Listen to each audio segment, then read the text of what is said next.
The dusty afternoon heat shimmered over Bandera, Texas, as Beatrice Edwards pushed open the front door of her homestead on that fateful June day in 1882, her arms laden with fresh eggs from the henhouse, and found her husband Thomas tangled in their marriage bed with Margaret Sullivan, the neighbor's wife, both of them frozen in shock as her basket crashed to the floor. The eggs splattered across the worn floorboards like her shattered dreams, yolks spreading golden and obscene in the sunlight streaming through the window she had scrubbed clean just that morning. Beatrice stood there, 24 years old and feeling ancient, her breath caught somewhere between her lungs and her throat. Thomas scrambled for the sheet, his face flushing red beneath his weathered skin, his mouth opening and closing like a catfish pulled from the Medina River. Margaret Sullivan let out a strangled cry and clutched the quilt Beatrice's own grandmother had stitched, as if that floral pattern could somehow shield her from the consequence of her actions. I can explain," Thomas started, his voice cracking on her name. But Beatrice had already turned away, her worn boots crunching through the broken shells and scattered straw from her basket. She walked out of that bedroom, down the short hallway past the kitchen where she had prepared countless meals for a man who had promised to love and cherish her until death parted them. The wedding vows echoed mockingly in her mind as she stepped onto the front porch, gripping the railing until her knuckles turned white. The Texas sun beat down mercilessly, matching the heat that flooded through her veins, though whether it was rage or humiliation or grief, she could not say. Behind her, she heard frantic movement, whispered arguing, the rustle of clothing being hastily donned.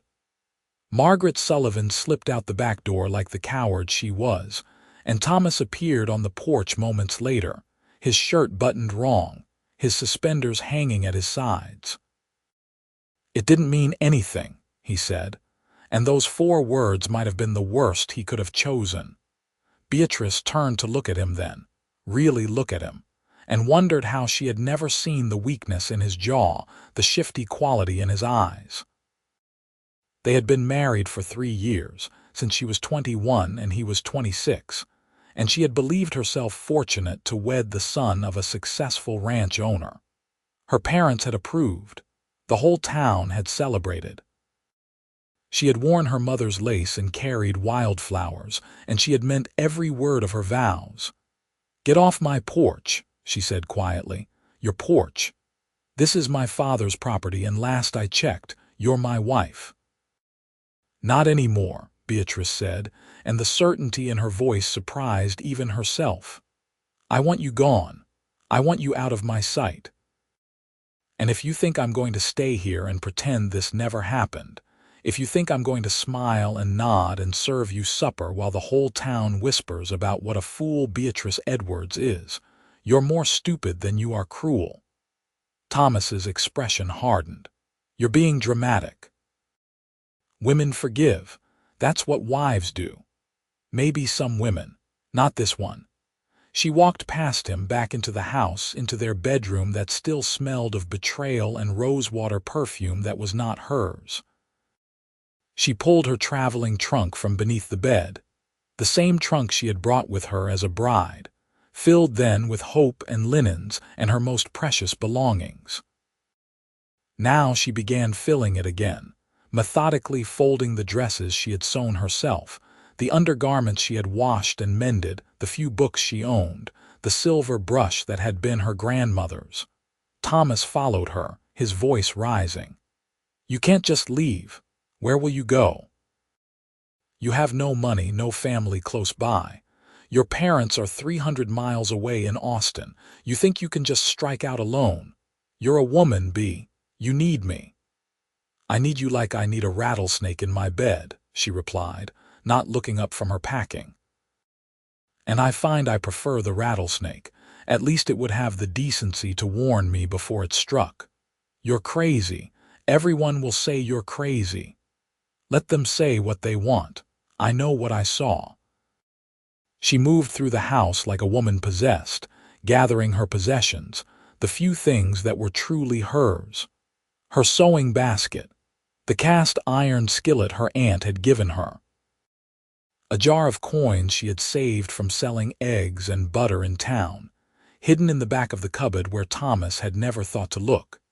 It was not much, perhaps $40 in total, but it was hers. She had earned it with her own hands. Thomas watched her with growing agitation. "My father will hear about this. He won't let you take anything from this house. These are my things, bought with my labor or given to me by my family. Your father has no claim to them, and neither do you. Where do you think you're going? Away from you." She was carrying the trunk toward the door, heavy and awkward in her arms, when she heard the sound of hoofbeats outside. Through the window, she saw a rider approaching, tall in the saddle, leading a pack horse behind him. As he drew closer, she recognized him as the cowboy who had stopped by twice in the past month, asking to buy fresh eggs and vegetables, always polite, always respectful, tipping his hat and paying fair prices without haggling. The rider dismounted in the yard, and Beatrice saw him properly for the first time. He was lean and sun-bronzed, maybe 27 or 28, with dark hair that curled at his collar and eyes the color of creek water in summer. He wore the practical clothing of a working cowboy: worn denim trousers, a chambray shirt faded from many washings, a leather vest, and a hat that had seen better days. There was a quiet strength about him, a steadiness that seemed remarkable in that moment of chaos. "Afternoon," he called, then seemed to sense the tension radiating from the house. His hand moved instinctively toward the revolver at his hip, not drawing it, just ready. "Everything all right here?" Thomas stepped forward. "None of your business, Drifter. Move along." But Beatrice pushed past her husband, letting the trunk thump onto the porch. "Actually, sir, I could use some help. I need to get to town, and I have more to carry than I can manage alone." The cowboy's green eyes moved from her face to Thomas's, reading the situation with the quick assessment of a man who had learned to survive by paying attention. He seemed to make a decision in that instant, his jaw setting firm. "I would be happy to help, madam. Name's Austin Vaughn. I work at the Triple Creek Ranch about 10 miles north of here." "Beatrice Edwards," she said. "Or I was. I'm not sure what my name is anymore, but I know I need to leave this place." Thomas started forward. "You can't just take my wife, you—" Austin held up one hand, his voice calm but carrying an edge like a knife drawn quiet from its sheath. "I'm not taking anyone. The lady seems to want to leave of her own accord, and I'm inclined to help her. Now, you can make this difficult, or you can step aside and let her go with some dignity and tact. Your choice. This is my property. Property owned by your father, if I recall correctly. I sold horses to Samuel Edwards last spring. Good man. Wonder what he would think about all this."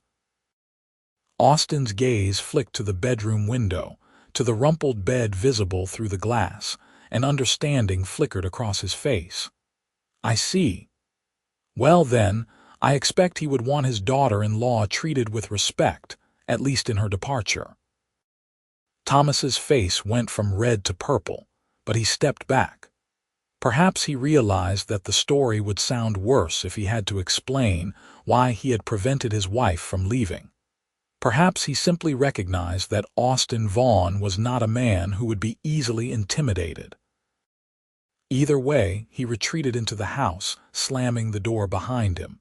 Beatrice let out a breath she had not realized she was holding. Her hands were shaking, and she clasped them together to still them.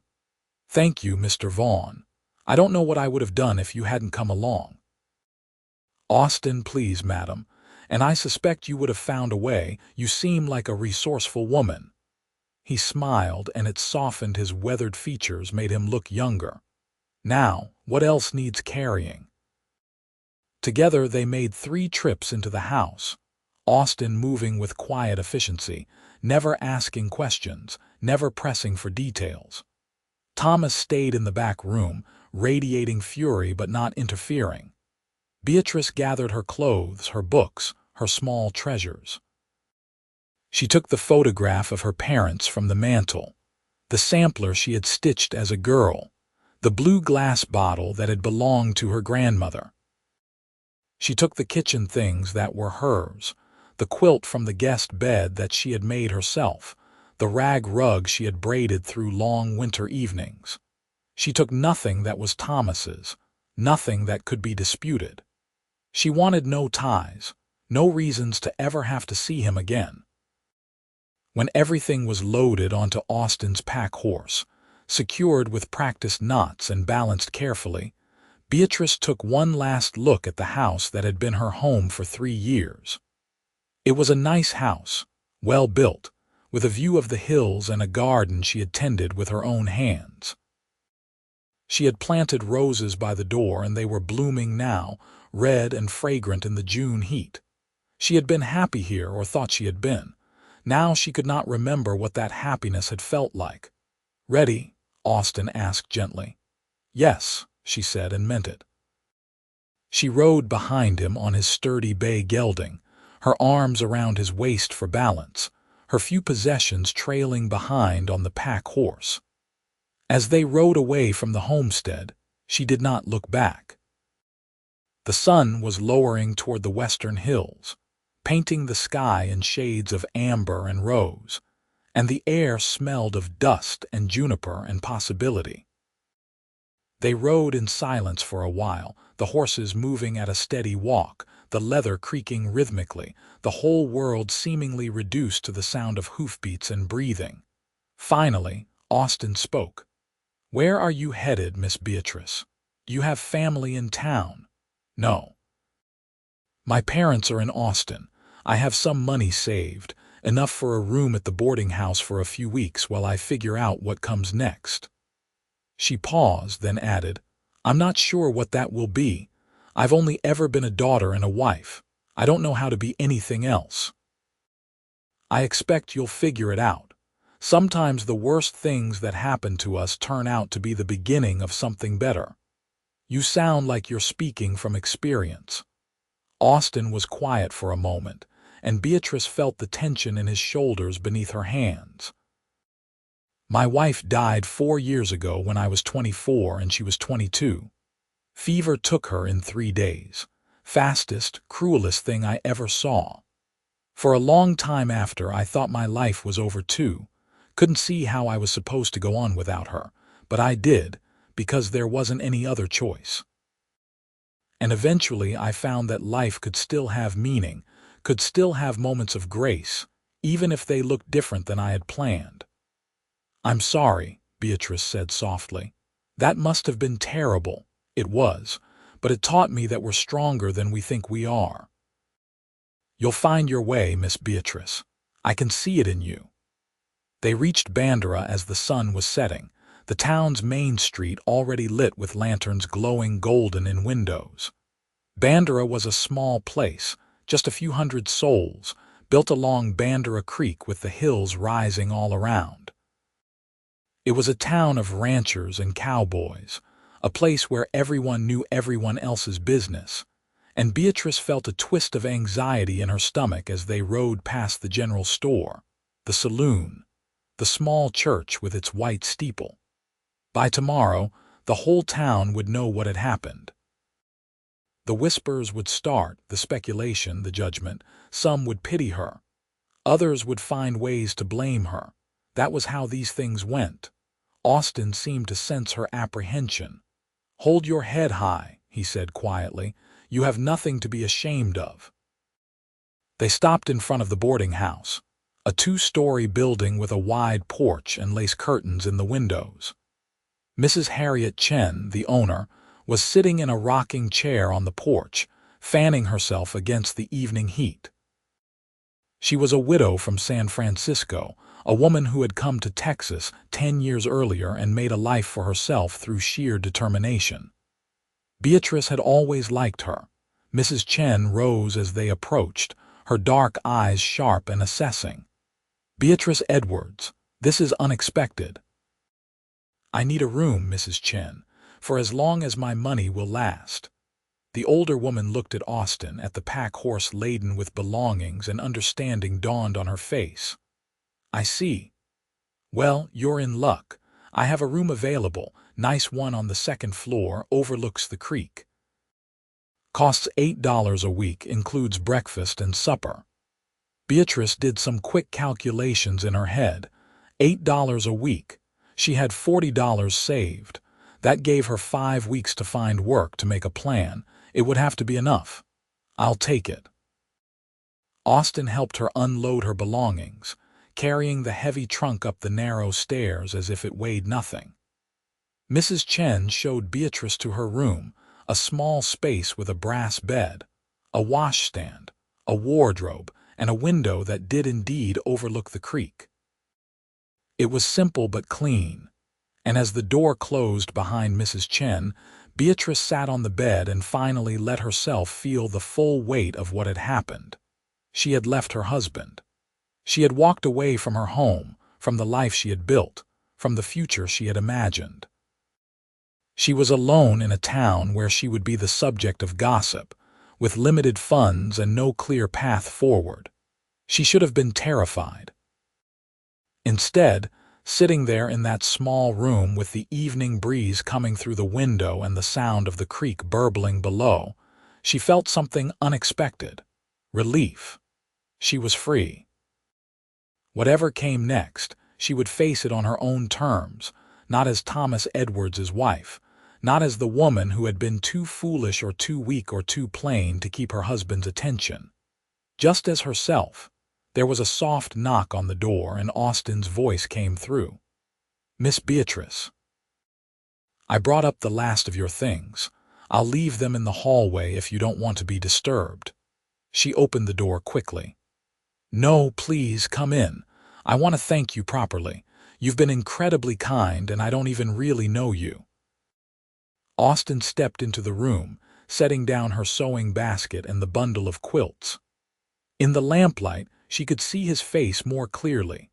The fine lines at the corners of his eyes from squinting into the sun, the straight nose, the generous mouth, the shadow of stubble on his jaw.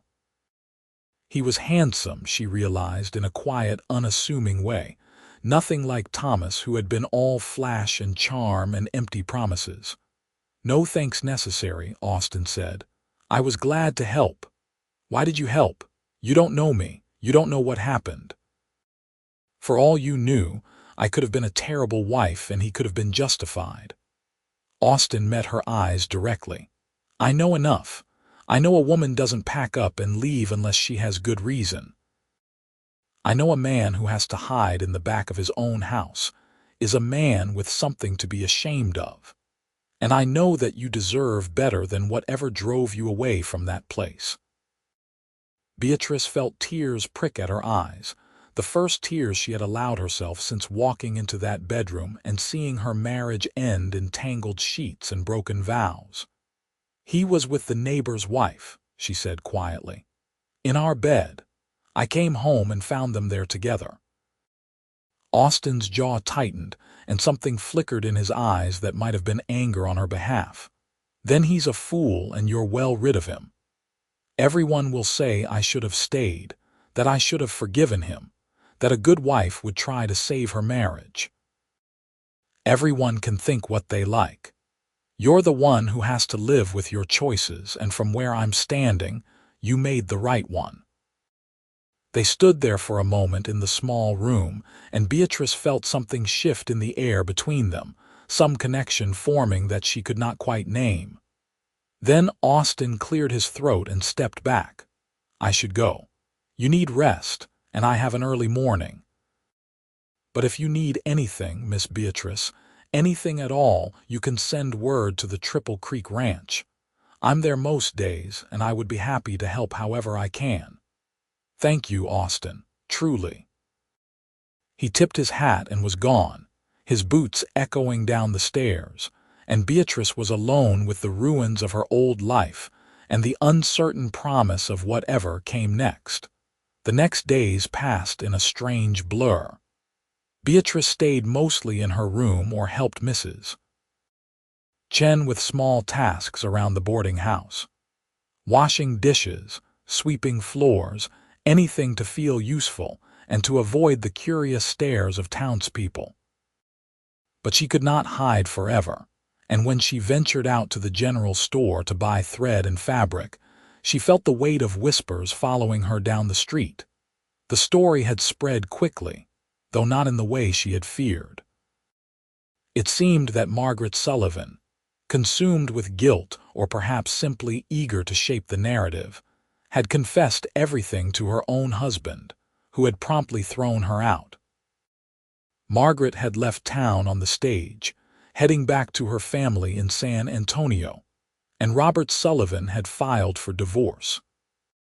The scandal had consumed Bandera, and while there were certainly those who blamed Beatrice for not being woman enough to keep her husband faithful, there were others who looked at her with sympathy, who nodded in respect when she passed, who seemed to understand that sometimes walking away was the bravest thing a woman could do. Samuel Edwards, Thomas's father, came to see her on the fourth day. He was a stern man, weathered by decades of ranch work, but there was kindness in his eyes as he sat across from her in Mrs. Chen's parlor.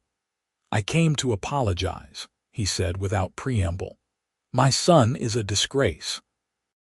What he did to you is unforgivable, and I want you to know that I don't hold you responsible for leaving. You had every right." Beatrice studied him carefully. "Does Thomas see it that way?" "Thomas sees what he wants to see, which is precious little of the truth. I've told him he can stay on the ranch and work, but I've cut his allowance and made it clear that he'll have to earn his keep like any other hand. Maybe it will make a man of him. Probably it won't. But either way, you're free of him, and I'll make sure the divorce goes through without contest. It's the least I can do." "Thank you, Mr. Edwards. That means more than you know. I also wanted to offer you money to help you get settled wherever you decide to go.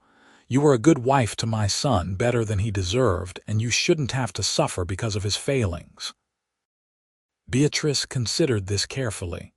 Part of her wanted to refuse, to prove that she could make it on her own without help from anyone connected to Thomas. But another part, the practical part, knew that pride was a luxury she could not afford. "I would appreciate a loan," she said finally. "Something to tide me over until I can find work. I'll pay you back as soon as I'm able." Samuel nodded approvingly. "I'm not worried about being paid back, but if it makes you feel better to see it as a loan, we'll call it that." He pulled an envelope from his coat pocket and set it on the table between them. "There's $200 there. Should be enough to give you a fresh start." Beatrice's eyes widened. $200 was a small fortune. With that money, she could go anywhere, do anything. She could open a shop or travel to her parents in Austin, or even start over in a new town where no one knew her story. The possibilities stretched out before her like the Texas sky, vast and open and terrifying. "I don't know what to say. Say you'll use it well. Say you'll build a good life for yourself, whatever that looks like. That would please me more than any repayment." After he left, Beatrice sat holding the envelope, feeling its weight in her hands. She thought about her options, turned them over in her mind like stones smoothed by river water. She could leave Bandera, go somewhere no one knew her history. But something made her hesitate, some stubborn part of her that refused to be driven away from a town where she had friends, where she had started to build a life. Why should she be the one to leave? She had done nothing wrong. That evening, as she sat on the boarding house porch watching the stars emerge in the deepening blue sky, Austin Vaughn rode up on his bay gelding, looking tired from a long day's work but smiling when he saw her. "Evening, Miss Beatrice. I was in town to pick up supplies and thought I would check to see how you're settling in." "That's kind of you. I'm managing better than I expected, actually." She told him about Samuel Edwards's visit, about the money, about her confusion over what to do next. Austin dismounted and tied his horse to the hitching post, then leaned against the porch railing, his hat in his hands. "What do you want to do? If you could have anything, what would your life look like?" No one had ever asked her that before. When she had married Thomas, she had adopted his dreams, his plans, his vision for their future. Before that, she had lived under her parents' direction, doing what was expected of a dutiful daughter. Now, for the first time, someone was asking her what she wanted. "I'm not sure," she admitted. "I'm good with numbers, and I like keeping things organized. I enjoy sewing, and I'm a decent cook. I've always thought it might be nice to run a shop of some kind, a place where women could buy fabric and notions and ready-made dresses. There's nothing like that in Bandera. They have to order from catalogs or make everything themselves." "That's a good idea," Austin said thoughtfully.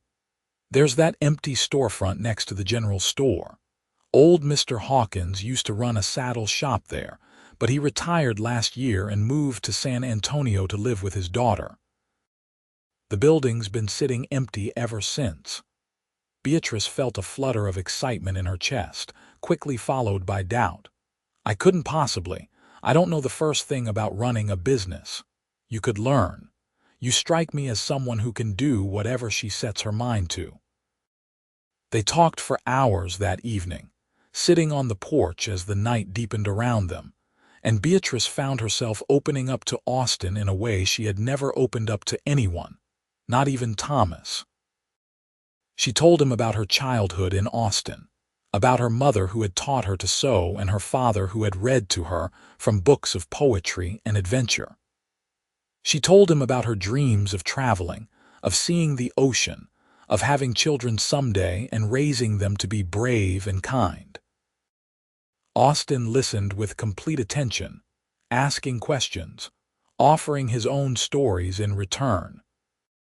He told her about growing up on a small ranch in New Mexico territory, about losing his parents to cholera when he was 19, about meeting his wife Sarah at a church social, and knowing within 5 minutes that she was the woman he would marry.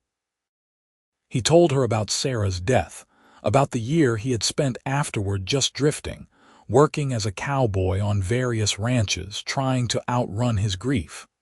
"What made you stop drifting?" Beatrice asked. "I realized I was still alive and she would have wanted me to live, not just exist.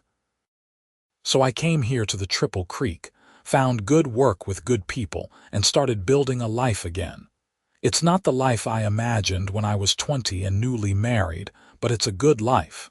It has meaning. You think you'll ever marry again?" Austin looked at her for a long moment, and something in his expression made her heart beat faster. "I didn't think so for a long time. Thought I had my one chance at love and lost it. But lately, I've been reconsidering. Seems like maybe the heart is bigger than we give it credit for. Maybe there's room for more than one great love in a lifetime, if we're lucky enough to find it." The air between them felt charged with possibility, and Beatrice found herself noticing things about Austin she had not noticed before. The way his eyes crinkled when he smiled, the gentle strength in his hands, the warmth in his voice when he spoke to her. She barely knew this man, and yet she felt safer with him than she had felt in years. Over the following weeks, Austin became a regular presence in Beatrice's life. He would ride into town after work, sometimes bringing her wildflowers he had picked in the hills, sometimes just bringing himself and his easy company. They would walk along the creek or sit on the boarding house porch, and they would talk about everything and nothing. Books they had read, places they wanted to see, memories from childhood, dreams for the future. With Austin's encouragement and Samuel Edwards's money, Beatrice began seriously considering the dress shop idea. She met with the owner of the empty storefront, a banker named Mr. Howard, and negotiated a lease. $30 a month, with the first month free to allow her time to set up. It was more than she had expected to pay, but Austin assured her it was a fair price and that the location would attract good business. She spent weeks getting the shop ready, and Austin helped whenever he could, spending his Sundays repairing shelves, painting walls, fixing the front door that had swollen in its frame. Mrs. Chen helped too, spreading word among the women of Bandera that Beatrice Edwards was opening a dress shop, that she would be selling fabric and thread and beautiful ready-made garments for those who could afford them. Beatrice threw herself into the work with an energy born of desperation and hope. She used part of Samuel Edwards's money to take the stage to San Antonio, where she bought bolts of fabric in every color imaginable: deep indigo and forest green, butter yellow and rose pink, pristine white cotton and delicate lace. She bought buttons and ribbons and patterns. She bought a dress form and proper shears and a new sewing machine, a miraculous Singer model that could stitch 10 times faster than hand sewing. The divorce came through in August, a simple matter since Thomas did not contest it. Beatrice signed the papers in the courthouse, her hand steady, and walked out no longer an Edwards but reclaiming her maiden name, Beatrice Ellsworth. It felt like shedding a skin, like emerging into sunlight after months in shadow. The dress shop opened in September, and the turnout surprised everyone, including Beatrice herself. Women came from Bandera and from the surrounding ranches, curious to see what she had created.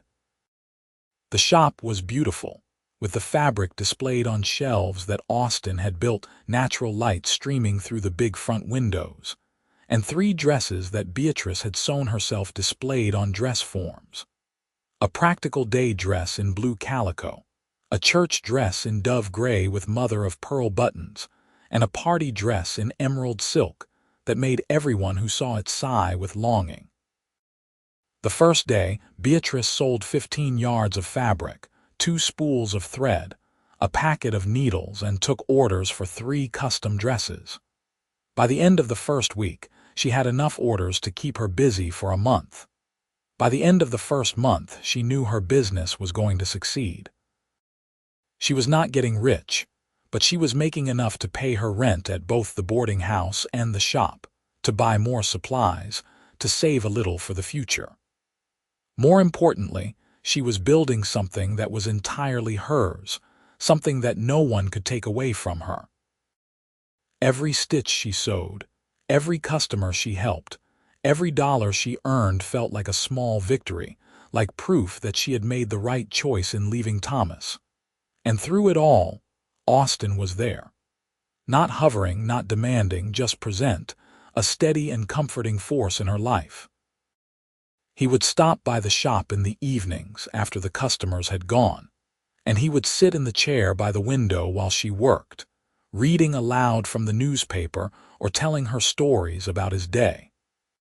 Sometimes they would close up the shop and walk together through town, past the saloon where music spilled out into the street, past the church with its bell tower silhouetted against the sunset, down to the creek where the water ran clear over smooth stones.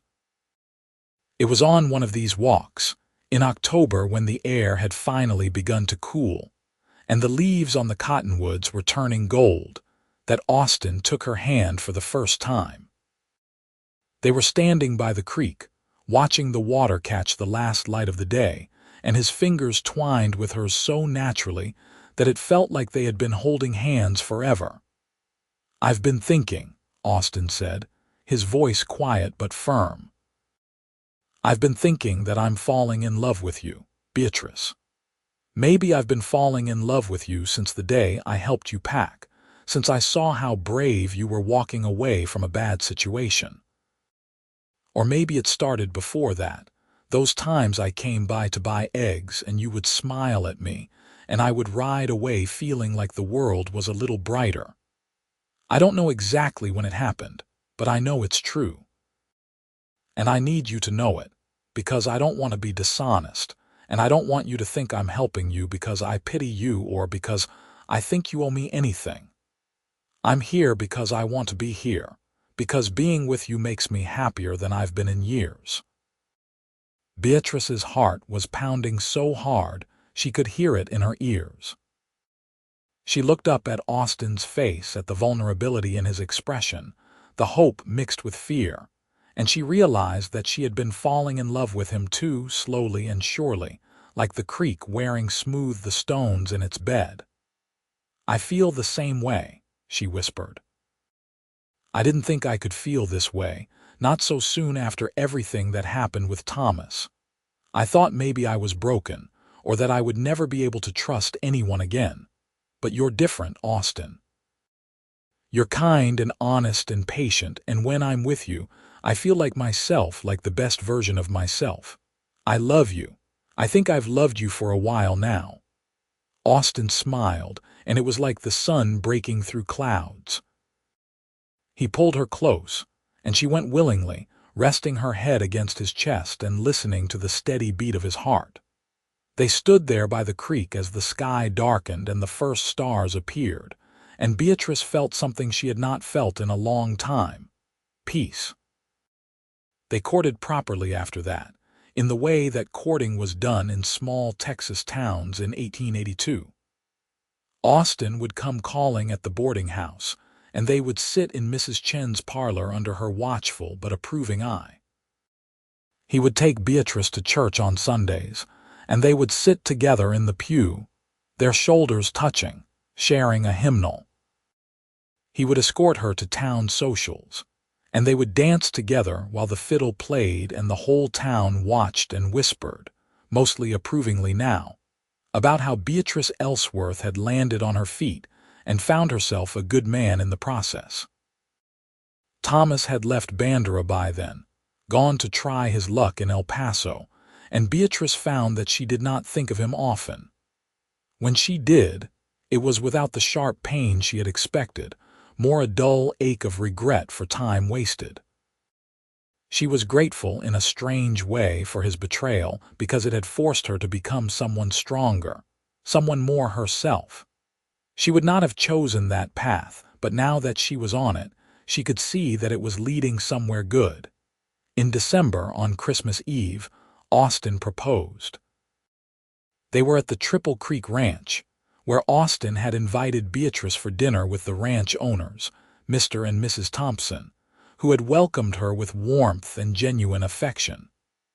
After dinner, Austin took her outside to see the stars, which blazed cold and brilliant in the winter sky. He led her to the barn, where he had set up a blanket and a lantern, and he got down on one knee in the hay-scattered floor. "Beatrice Ellsworth," he said, his voice steady despite the emotion she could see in his eyes. "You are the strongest, bravest, most remarkable woman I have ever known. You took a terrible situation and turned it into an opportunity. You built a life for yourself out of nothing but determination and skill and courage. You inspire me every day to be better, to work harder, to believe that good things are possible even after heartbreak. I know we haven't been courting long, and I know you might need more time, but I also know that life is short and uncertain, and when you find something precious, you should hold on to it. I love you, and I want to spend the rest of my life with you, building a future together, whatever that looks like. Will you marry me?" He opened a small box, and inside was a ring. A simple gold band with a small diamond that caught the lantern light and threw tiny rainbows into the shadows. It was not elaborate or expensive, but it was beautiful, and it was offered with a sincerity that made Beatrice's eyes fill with tears. "Yes," she said, her voice breaking on the word. "Yes, Austin, I will marry you. I want nothing more than to build a life with you." He slipped the ring onto her finger, and it fit perfectly, as if it had been made for her. Then he stood and kissed her, and Beatrice felt herself melting into him, into the warmth and safety and love he offered. They held each other in that barn while the horses shifted in their stalls and the winter wind whistled outside. And Beatrice thought that she had never been happier, that she had never felt more certain of anything in her life. They married in February of 1883 in the small church in Bandera with the whole town in attendance. Beatrice wore a dress she had made herself, ivory silk with lace at the collar and sleeves, simple but elegant. Her parents came from Austin, her father walking her down the aisle with tears in his eyes, her mother beaming with pride. Austin wore a new suit, his hair neatly combed, his eyes never leaving Beatrice's face as she walked toward him. The ceremony was brief but meaningful. They spoke their vows in clear, strong voices, promising to love and cherish each other in sickness and health, in prosperity and hardship, until death parted them. And this time, Beatrice meant it with her whole heart, because she knew who she was marrying, knew the kind of man Austin was, knew that he would never betray her the way Thomas had. The reception was held at the town hall, with fiddle music and dancing and a feast that the women of Bandera had prepared together. Samuel Edwards came, shaking Austin's hand and hugging Beatrice, telling them both that he could not be happier for them. Mrs. Chen wept openly, declaring that this was the best wedding she had attended in all her years in Texas. Even the Thompsons from the Triple Creek Ranch came, bringing a beautiful quilt as a wedding gift, stitched by Mrs. Thompson's own hands. As the evening wore on and the guests began to leave, Austin pulled Beatrice close for a final dance. The fiddle played a slow waltz and they moved together across the floor, her hand in his arm around her waist, their eyes locked on each other. "Are you happy?" Austin murmured into her hair. "I'm more than happy," Beatrice replied. "I'm complete. I feel like my life is finally beginning, like everything before this was just prologue. Then the real story starts now." They spent their wedding night at the Triple Creek Ranch, in a small cabin that the Thompsons had offered them for as long as they needed. It was cozy and private, with a fireplace to ward off the February chill, and a big bed covered in the quilt Mrs. Thompson had made. Austin carried Beatrice over the threshold, both of them laughing, and then he set her down gently and cupped her face in his hands. "I love you, Beatrice Vaughn," he said, testing out her new name. "I will love you every day for the rest of my life." "And I love you, Austin Vaughn," she replied. "Thank you for finding me when I was lost. Thank you for helping me find myself." They made love that night with tenderness and passion, discovering each other slowly, learning what brought pleasure, what brought sighs, what brought whispered endearments in the darkness. Beatrice had been intimate with Thomas, but this was entirely different because this was built on trust and love and genuine connection. This was two people choosing each other fully, holding nothing back. Afterward, they lay tangled in the quilts, Beatrice's head on Austin's chest, his fingers running through her hair, and they talked about their future. They decided that they would stay in Bandera, that Beatrice would continue running her dress shop and Austin would continue working at the Triple Creek.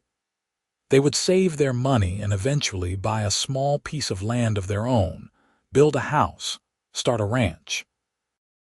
They would have children, hopefully, when the time was right. They would grow old together, surrounded by family and friends, building a legacy of love and hard work. The years that followed were not always easy, because life in Texas in the 1880s was never easy. There were droughts that withered the grass and dried up the creeks, and hard winters when snow fell heavy, and the cattle died despite all efforts to save them. There were illnesses and injuries, close calls and hard losses. Austin broke his leg when a horse threw him, and Beatrice nursed him through weeks of recovery, managing both the shop and their household without complaint. The dress shop had lean months when money was tight and customers were few, and Austin would pick up extra work to help make ends meet. But through it all, they had each other. They faced every challenge together, supporting each other, loving each other, never forgetting how fortunate they were to have found this second chance at happiness. In 1884, Beatrice discovered she was pregnant. She told Austin one evening in June, the same month she had left Thomas 2 years earlier, and Austin's reaction was everything she could have hoped for. He whooped with joy, picked her up and spun her around until she was dizzy and laughing, then set her down gently, his hands immediately moving to her still flat stomach with wonder. "A baby," he breathed. "Our baby, I can't believe it. Are you happy?" Happy doesn't even begin to cover it. "I'm ecstatic. I'm terrified. I'm grateful. I'm every good feeling all at once." Their son was born in February of 1885, right in the middle of a cold snap that froze the water in the horse troughs and made the whole world glitter with ice. The labor was long and hard, and there were moments when Beatrice was sure she could not go on.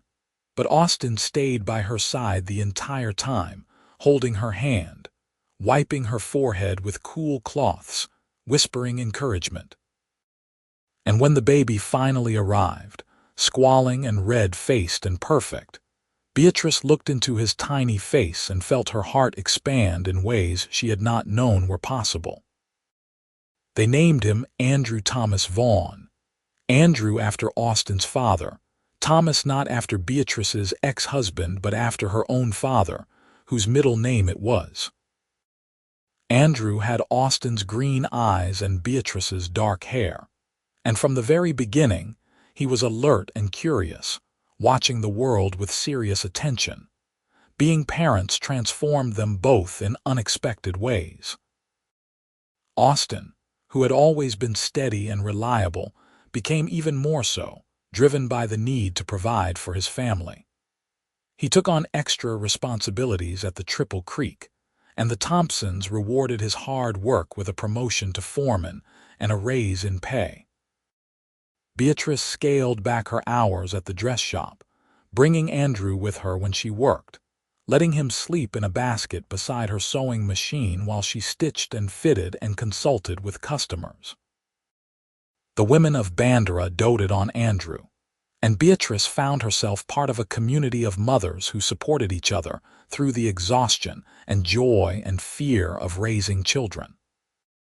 She formed friendships deeper than any she had known before, bonds forged in shared experience and mutual understanding. In 1886, they finally bought their land, 40 acres on the outskirts of Bandera, with a creek running through it and good grazing for cattle. Austin built them a house with his own hands, working evenings and weekends through the spring and summer, and by fall they were ready to move in.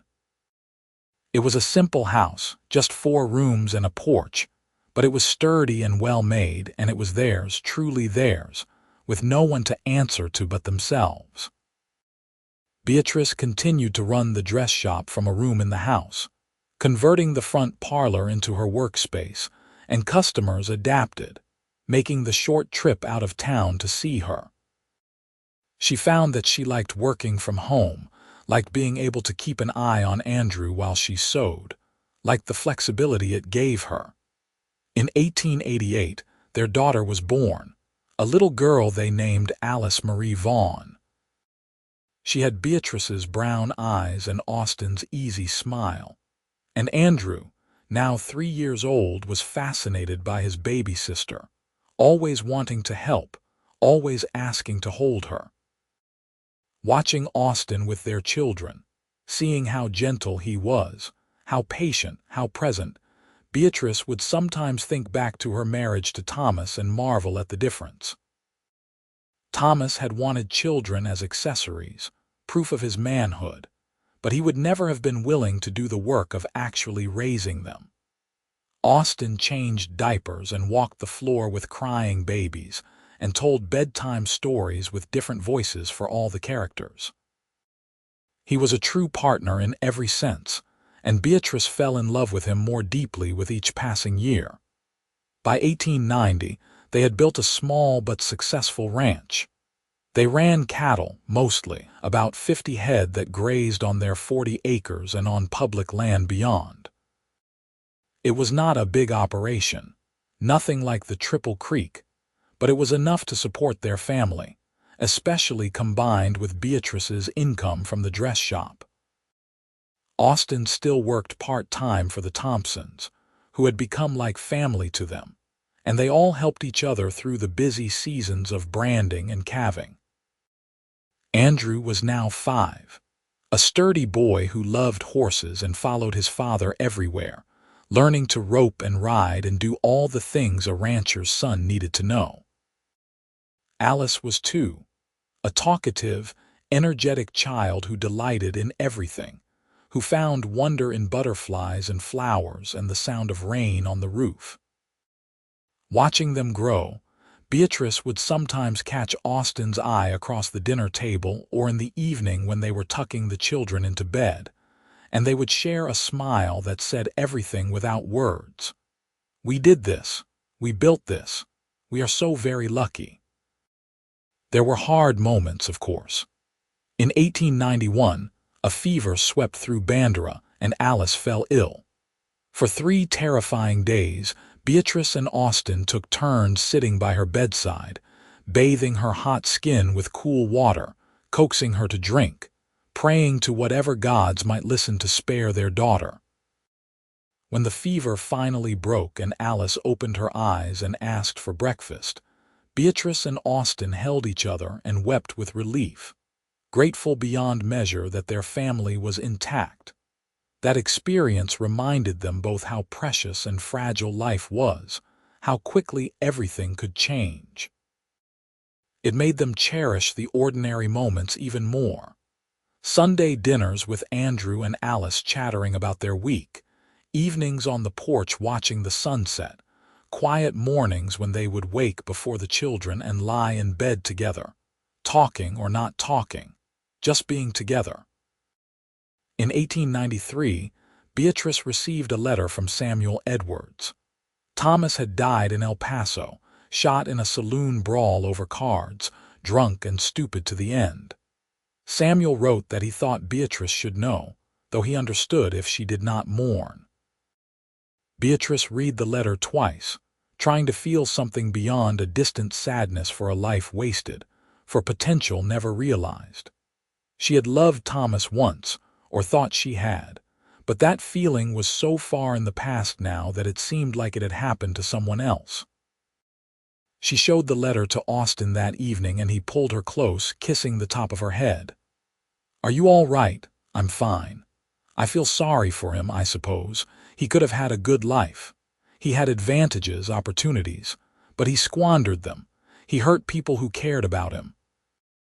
And in the end, he died alone and unmourned. It's sad, but it's not my sadness anymore. My life is here with you and our children. Thomas is just someone I used to know. You're an incredible woman, you know that. You've taken everything life has thrown at you and turned it into something beautiful. We've turned it into something beautiful. I couldn't have done any of this without you, Austin. You saved me that day, and you've been saving me every day since." "We saved each other," he replied. That's what love does.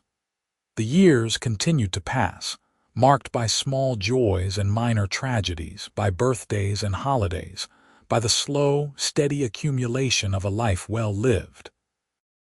Andrew grew into a fine young man, responsible and hardworking, with his father's integrity and his mother's determination. Alice grew into a smart, spirited girl who loved books and horses equally, who could sew a straight seam and rope a calf with equal skill. They were good children, kind children, and Austin and Beatrice were immensely proud of them. In 1899, Samuel Edwards passed away peacefully in his sleep, and he left a portion of his estate to Beatrice and Austin, acknowledging in his will that Beatrice had been more of a daughter to him than Thomas had ever been a son. The inheritance allowed them to expand their ranch, to buy more cattle, to build a proper barn and improve the house. It gave them security and comfort, and they used it wisely, always remembering where they had come from, always grateful for how far they had come. By the turn of the century, as 1900 dawned bright and full of promise. Beatrice and Austin had been married for 17 years. They were in their early 40s now, graying at the temples, lines etched in their faces by sun and wind and laughter, but still strong, still healthy, still deeply in love. They would sit on their porch in the evenings, watching Andrew, now 15, work with the horses, watching Alice, now 12, race across the fields with her hair flying behind her, and they would marvel at the life they had built. "Do you ever regret it?" Austin asked one evening, the question coming out of nowhere. "Do you ever wish things had gone differently, that you had stayed in Austin or moved to a city, that you had never married Thomas in the first place?" Beatrice thought about this carefully, as she thought about all serious questions. "No," she said finally. "I don't regret it, any of it. Even the pain, even the betrayal, because it all led me here to you, to our children, to this life. If I had made different choices, I might have ended up somewhere else, and maybe that life would have been fine, but it wouldn't have been this. And this is exactly where I want to be." Austin squeezed her hand. "I feel the same way. Losing Sarah nearly destroyed me, and I wouldn't wish that pain on anyone. But if I hadn't lost her, I never would have come to Bandera, never would have been riding past your place that day, never would have fallen in love with you. Life is strange that way. The worst things and the best things are all tangled up together, and you can't have one without the other. All we can do is be grateful for the good and learn from the bad," Beatrice said, "and love each other through all of it. That sounds like wisdom. That sounds like survival." They sat in comfortable silence as the sun set over their land, painting the sky in brilliant shades of orange and purple and pink, and Beatrice felt a contentment so profound it was almost overwhelming.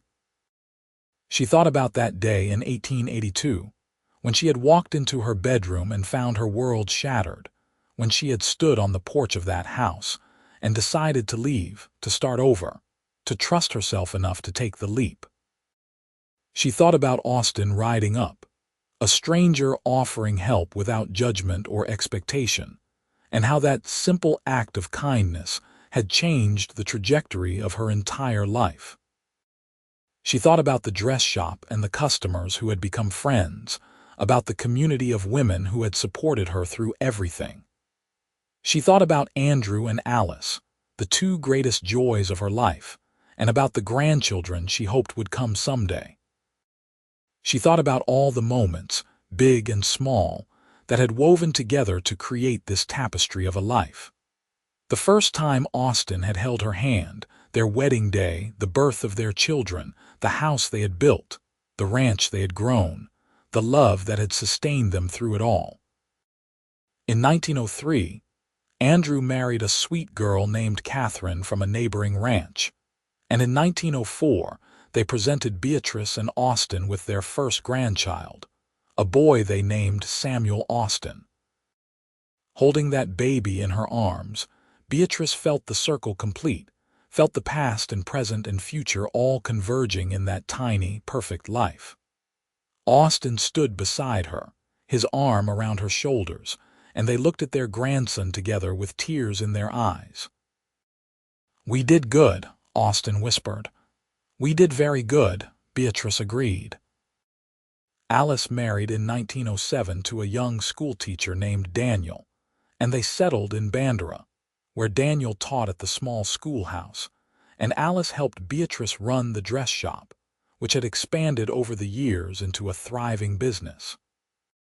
More grandchildren followed. Andrew and Catherine had 3 children in total, Alice and Daniel had 2, and the Vaughn family gatherings became loud, chaotic, joyful affairs with children running everywhere and laughter echoing through the house. Beatrice and Austin grew old together on their ranch, their bodies slowing but their spirits remaining strong. They still rode together on sunny afternoons, though at a gentler pace now.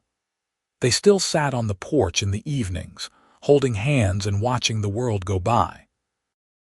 They still talked for hours about everything and nothing, finishing each other's sentences, communicating sometimes without words, in the way that couples do when they have spent decades learning each other's every expression and gesture. In 1925, on their 42nd wedding anniversary, their children and grandchildren threw them a celebration at the ranch. The whole town came, it seemed, and the house overflowed with people and food and music and love.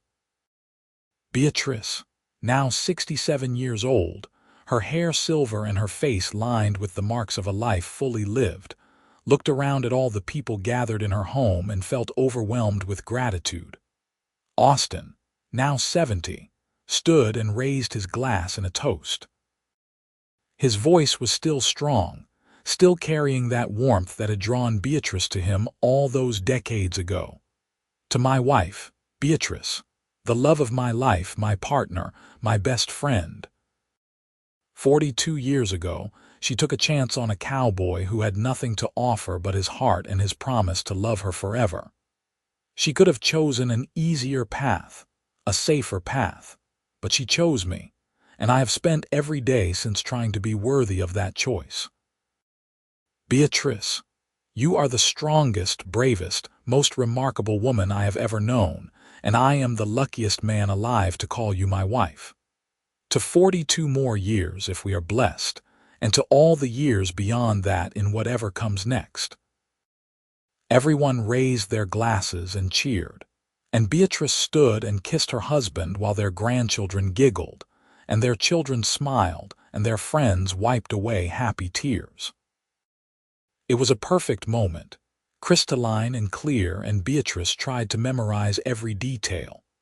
The feel of Austin's arms around her, the sound of her family's laughter, the warmth of the afternoon sun, the taste of joy on her tongue.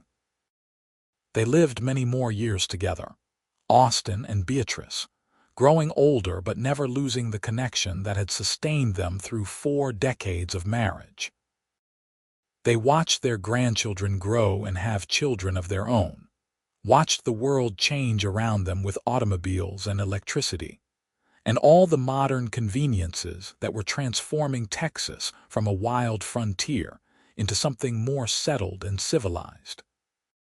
But through all the changes, some things remained constant: their love for each other, their commitment to family, their gratitude for the life they had built together.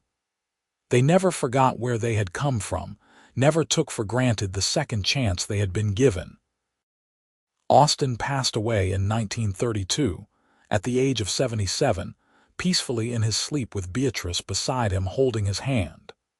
She mourned him deeply, as was fitting for a man who had been her companion and love for nearly half a century, but she did not break. She had learned long ago that she was stronger than she ever imagined, that she could survive heartbreak and build something new from the ashes. She lived another 8 years, surrounded by family, still helping out at the dress shop that Alice now ran, still telling stories about the old days to grandchildren and great-grandchildren who listened with wide eyes. She told them about the Wild West, about cowboys and cattle drives, about building something from nothing through hard work and determination. And she told them about love, about finding it in unexpected places, about fighting for it, about nurturing it through good times and bad. Beatrice passed away in 1940 at the age of 82, in the house that Austin had built for her, surrounded by 3 generations of the family they had created together. Her last words were, "Tell Austin I'm coming home," and those who were with her said she died with a smile on her face, as if she could already see him waiting for her on the other side. They buried her next to Austin in the small cemetery on the edge of their ranch, beneath a cottonwood tree that had stood for 100 years and would stand for 100 more.